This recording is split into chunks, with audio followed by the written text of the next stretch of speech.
একাদশ শ্রেণী বা ইন্টার ফার্স্ট ইয়ারে কলেজ পরিবর্তনের জন্য টিসির আবেদন করার জন্য এই ওয়েবসাইটে চলে আসবেন। ওয়েবসাইটের লিঙ্ক ভিডিও ডেসক্রিপশন বক্সে দেওয়া থাকবে। এখানে এসে জাস্ট আপনি একটু নিচের দিকে আসবেন। আসার পরে দেখুন এই যে এখানে দেখেন এখানে সমস্ত নিয়মকানুন দেওয়া আছে, আপনি চাইলে এগুলো পড়ে নিতে পারেন। তো এখানে আসার পর আপনার বোর্ড নির্বাচন করে এখান থেকে আপনার বোর্ড দিয়ে দেবেন। আমি ঢাকা দিচ্ছি, এরপর অগ্রসর হন, এখানে ক্লিক করে দেবেন। ক্লিক করার পর এখানে নিয়মাবলী দিয়ে দিচ্ছে, আপনি চাইলে নিয়মাবলী পড়ে দেখতে পারেন। এরপর আবেদন করুন, এখানে ক্লিক করে দেবেন। ক্লিক করার পরে একটা ফর্ম আসবে টিসির শ্রেণী, এখানে 11 অপশনটা অটো একটাই আছে, এখানে এটা সিলেক্ট করে দিবেন। পরবর্তী পরীক্ষার ধরন এখানে এসএসসি দিবেন। এসএসসি দেওয়ার পর রোল রেজিস্ট্রেশন, পরীক্ষার বছর এটা তো 24, আমি যেহেতু এই বছরটা দিচ্ছি 24 দিয়ে দেব।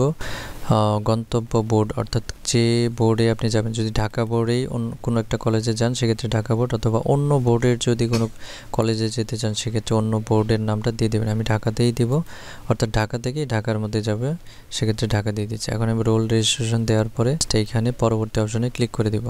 বসানো হয়ে গেছে, এখন আমরা জাস্ট পরবর্তীতে ক্লিক করে দেব। পরবর্তীতে ক্লিক করার পর আমরা দেখতে পাচ্ছি আমাদের নাম, পিতামাতার নাম, স্কুলের নাম, এগুলো সব ডিটেলস এখানে চলে আসছে। তো সব ঠিক আছে কিনা দেখে নেব। দেখে নেওয়ার পর আমরা জাস্ট এখানে আমাদের মোবাইল নাম্বারটি লিখে দেব।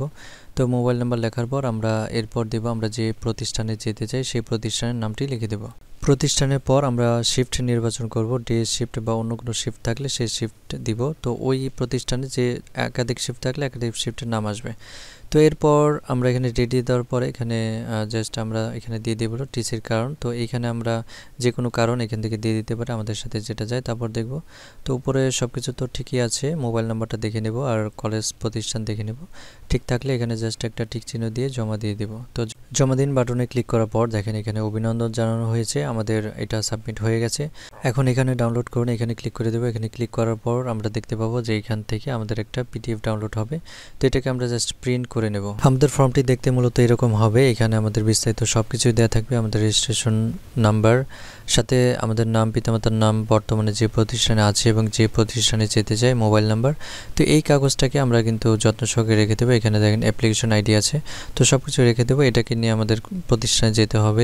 যে প্রতিষ্ঠান থেকে আমি টিসি নিয়েছি তারা এটা অ্যাপ্রুভ করবে, প্লাস যে প্রতিষ্ঠানে আমি টিসি নিয়ে যেতে চাচ্ছি তারাও এটা অ্যাপ্রুভ করবে, তারপরে কিন্তু আমরা ভর্তি হতে পারবো। তো আমরা উভয় প্রতিষ্ঠানেই যোগাযোগ করার চেষ্টা করব, কারণ যোগাযোগ করার ফলে যেটা হবে এটা একটু তাড়াতাড়ি হতে পারে। টিসির যে কদিন সময় আছে এর ভিতরেই পারলে এর আগেই কিন্তু আমাদের এটাকে শেষ করতে হবে। তো সবাইকে ধন্যবাদ। কারো কোনো প্রশ্ন থাকলে অবশ্যই কমেন্ট করতে পারেন।